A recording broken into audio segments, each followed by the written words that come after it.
जी तमाम देखने सुनने वालों को राना सरवर का सलाम मसनून का मतलब आपको दुनिया आखिरत की कामरानियाँ अता करे।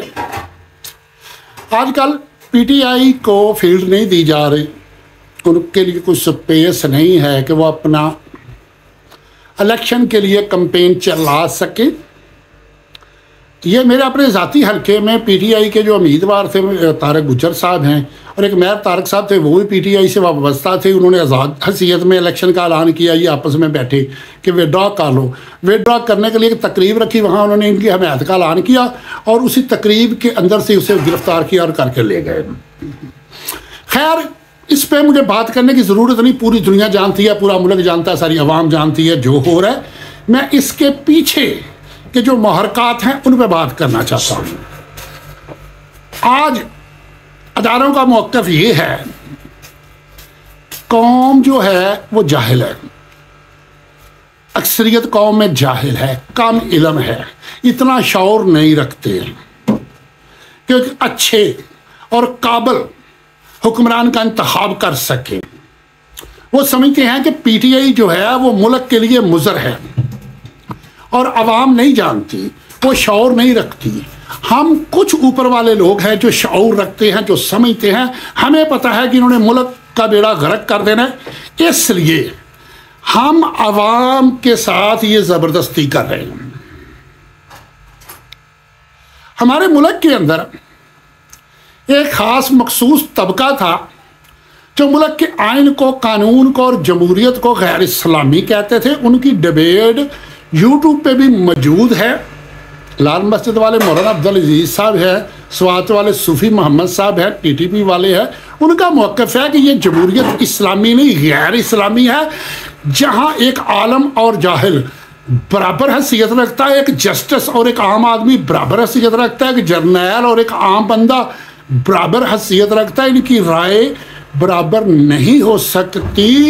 इनके लिए इंतखाब के लिए साहिबुल राय, साहिब शऊर जो हर चीज़ को जानते हैं, और वो साथ ये भी मिसाल देते हैं कि देखो मुल्क का चीफ ऑफ आर्मी स्टाफ अगर कौम को कहा जाए कि मुंतखब करो तो वो काबिल मुंतखब नहीं कर पाएंगे। अगर इनसे कहा जाए कि चीफ जस्टिस का इलेक्शन होगा और वोटों से मुंतखब होके आएगा तो काबिल नहीं आएगा। इसी तरह deputy commissioner, commissioner, DIG, SP और आईजी, इनको भी अगर वोटिंग के जरिए लाया जाए तो सारे मुल्क का निज़ाम धर्म भरम हो जाएगा। मैं थोड़ी देर के लिए आपकी इस बात को मान लेता हूं, बल्कि हकीकत है, मैं भी कहता हूं कौम में 95% या 99% लोग इतना शऊर नहीं रखते कि वो जज कर सकें मुकम्मल काबिलियत को। एक तालीम याफ्ता पढ़ा लिखा बंदा और एक आम अनपढ़ बंदा या तालीम से हटके एक एक्सपीरियंस भी होता है, नॉन एक्सपीरियंस बंदा जिसने कभी इस तरफ तवज्जो ही नहीं दी, उसे शऊर ही नहीं, उसे पता ही नहीं उसने क्या सिलेक्शन करनी है। बिल्कुल मैं इस बात को मानता हूं। अब यहाँ पे मैं एक छोटी सी चंद सेकंड की मिसाल देता हूँ। एक आदमी था, उसने घर में जो कुछ भी लेके आना तो जो चीज़ अच्छी होनी तो उसकी बीवी मेके भेज देती थी। वो 2 किलो गोश्त लेके आया, उसने कहा ये पकाना, मेरे दोस्तों ने आना, खाना खाना है। खाने के वक्त जब दोस्त आए तो उसने दाल आगे रख दी, गोश्त उसने मेके भेज दिया। वो बीवी के पास है, उसने कहा कि मैंने तुझे गोश्त ला के दिया था, वो कहा है। वो कहने को वो ऐसे ऐसे आई दूर देख के उसे बिल्ली नजर आई, कहने कि ये बिल्ली खा गई है। उस बंदे ने वो बिल्ली पकड़ ली, पकड़ के उसका वेट किया, उसका वेट हुआ 2 किलो। बीवी से उसने कहा इधर बैठ जा। उसने कहा अगर ये बिल्ली है तो फिर गोश्त कहाँ है? ये 2 किलो है ना, अगर ये 2 किलो की बिल्ली है तो फिर गोश्त कहाँ गया? अगर ये 2 किलो गोश्त है तो फिर बिल्ली कहाँ है? जनाब अगर अवाम शऊर नहीं रखती तो फिर उनका मुवक्का मान लो। उसके लिए तरीकाकार वो तय कर लो कि चंद हजार साहिब बसीरत लोगों की एक शूरा बना दो कि वो मुंतखब करे। जब उस पर आते हैं तो कहते हैं कि नहीं जमहूर के बगैर नहीं हो सकता। जब कहते हैं कि जमहूर को वोट देने दो तो कहते हैं कि नहीं इनमें के अंदर सलाहियत नहीं है। वही बात होगी कि अगर ये बिल्ली है तो गोश्त कहाँ है, गोश्त कहाँ है तो फिर बिल्ली कहाँ है। एक और बात मैं अपने आर्मी चीफ साहब से दरख्वास्त करने लगा हूँ, बाहसीयत पाकिस्तानी, बाहसीयत मुसलमान, मेरा खुदा जानता है कि मुझे कितना इश्क है अपने मुल्क से और अदारों से। चीफ साहब, हमारे मुल्क की नाक बहुत लंबी है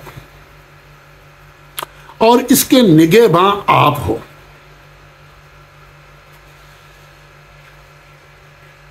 हमारी 3 या 4 जंगें हुई इंडिया से और उसमें हमने एक चीज देखी है और तारीख उठा के भी देखी है, तो बहादुर जो हैं उनको देखा है बहादुरों की कदर करते हुए, दलेरों को देखा दलेर की कदर करते हुए, जनून को देखा है जनून की कदर करते हुए। हमारे और इंडिया की जंग के दौरान इंडिया के एरिए में हमारे फौजी बाज़ औक़ात इतनी बहादुरी का मुजाहरा उन्होंने किया कि कई फौजी उनके मार के शहादत पाली। वो सरेंडर करके जान बचा सकते थे, नहीं बचाई, बहादुरी से लड़े और इंडिया के अफसरों ने उनको अप्रिशिएट किया और रुका, लेकिन उनकी जेब में डाल दिया कि ये बहुत बहादुरी से लड़ा और उनको तमगों से नवाजा गया। करना शेर मोहम्मद कारगिल में इसी बुनियाद पे उनको निशाने हैदर दिया गया। इसी तरह 71 के दौरान सच्चे वाकयात 1-2 मैं बताता हूं। हमारी आर्मी बहुत थोड़ी थी, बहुत ही कलील तादाद थी। ये जो 92,000 कह रहे हैं, नहीं, ये 30-35 हज़ार थी, बाकी सारे सिविल थे।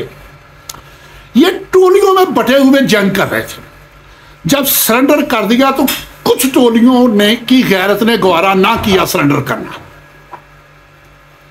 और उनको इंडियन आर्मी वाले कह रहे हैं कि आपके जर्नैल ने सरेंडर कर दिया, तुम सरेंडर क्यों नहीं करता? उन्होंने कहा कि हमने जान दे देनी है, सरेंडर नहीं करना। वो गलियों में, चौकों में, बाजारों में बहादुरी से लड़े और कई इंडियन फौजी मार के, और जब उनके पास असला खत्म हो गया फिर भी वो आगे से लड़े और बेलाखिर शहीद हो गए। एक वाकया वहां का बिल्कुल 100%, और इंडिया की काफी ने अपनी बुक में लिखा है। जब इसने उसकी बहादुरी देखी, उसने उसकी नाश को सल्यूट किया। इसी तरह एक जगह पे आता है कि इंडियन सूबेदार था, उसके साथ टोली थी, 2 के 3 जवान थे। वो इतनी बहादुरी से लड़े, इतनी बहादुरी से लड़े, उनमें से एक ने आखिर कर दी बहादुरी की। जब वो शहीद हुआ तो उस सूबेदार ने उसके आके माथे पे बोसा दिया और आंखों में आंसू आ गए। उसने कहा, इतनी बहादुर फौज आज मुल्क 2 लाख क्यों करवा बैठी है? अगर ये इन्हीं पे रहते तो ये ना होता। इनके ऊपर जो फैसला साज हैं उन्होंने आज तुमको शिकस्त दिलवाई है, वरना तुम्हें शिकस्त कोई दुनिया की ताकत नहीं दे सकती।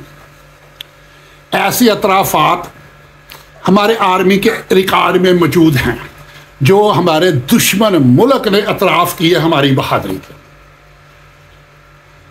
चीफ साहब, क्या इस वक्त हमारे मुल्क में भी कोई बहादुरी नहीं दिखा रहा?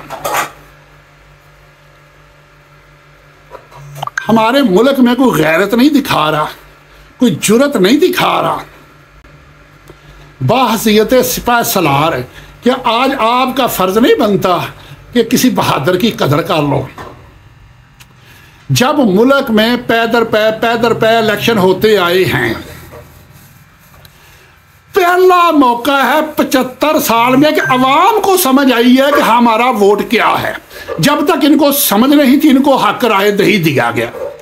जब इनको समझ आ गई, वो समझ सही है या गलत है वो एक अलग बहस है। तो आपको कौम के जज्बात का एहतराम करना चाहिए। और जो बात मैंने पहले की है कि पाकिस्तान की नाक बहुत लंबी है और इस नाक का दफा आपके हाथ में है। हम दुनिया में तमाशा बने हुए हैं, हमारी कौम के अंदर बदली फैली हुई है, अजीबो गरीब बातें हो रही हैं, हमारा दिल दुखता है। आदर राजा है एक, वो दूसरे शाह साहब है। यकीन करें, उनकी जब वीडियो देखता हूं तो मुझे बहुत तकलीफ होती है। जब वो ऐसे ऐसे नाजेबा अल्फाज हमारे इदारों के बारे में कहते हैं, हमारा दिल दुखता है।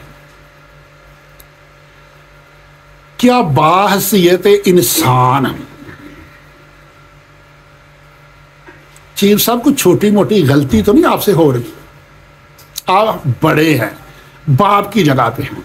रियासत माँ होती है और चीफ आर्मी स्टाफ बाप होता है, और बाप को बाज औकात औलाद की जिद के आगे सरनगू होना पड़ता है।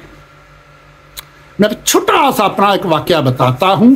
मैं 10 साल की उम्र का था, मेरा एक कजन था, वो भी हम उम्र था। वो अपने हम उम्र लड़के से उसका झगड़ा हुआ, इसने उसको 2-3 थप्पड़ मारे, मैंने आगे होकर छुड़ा दिया। अब वो लड़का रोता हुआ घर गया। वो मेरे कजन के घर से वाकिफ नहीं था, मेरे घर का उसको पता था। उसके वालदार हमारे घर आकर उन्होंने शोर शराबा शुरू कर दिया।